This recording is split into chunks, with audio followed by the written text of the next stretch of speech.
Tingnan natin yung comparative nito, mga time frame nito mga nakalipas po mga taon sa ngayon. So ayan. Asa na?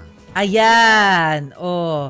So, 2019. pinakamahaba yung 2019 so far. Ano? Yes. 21 hours, 7 minutes. Correct. Ito siguro yung sinasabi natin, 2:00 ng madaling araw natapos. O baka earlier, may ganyan pa uling 2:15 nangyari pa. a.m. Oo. Jan 10 natapos. Siyempre wala, canceled nung panahon ng 21, 22, 23, 2023 dahil sa pandemya po yan.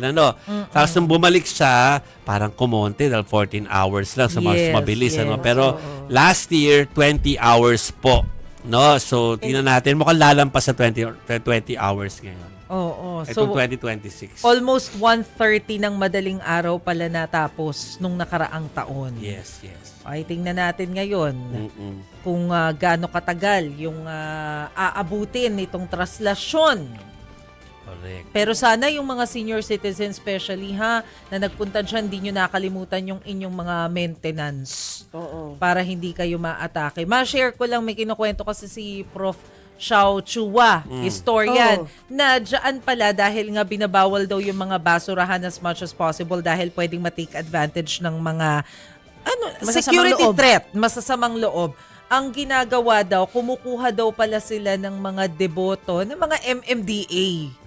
So, tinitingnan daw At least nila nandun doon sa na- mga, ano tawag din yung mga sweeper na deboto rin, yun yung automatic daw na pag-usad daw ng traslasyon, sila yung naglilinis. Ah, wow. Ganun daw ang ginagawa. Tas ngayon, ang kakaiba, kasi nga, di ba, may mga security issues tayo. Yung kinuha nila na IHO guards, talagang member ng police. Naghanap din sila ng mga taga-Philippine National Police na deboto rin.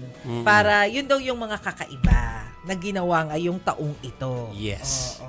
It Okay. makes sense. Yes, maganda yung idea, ano.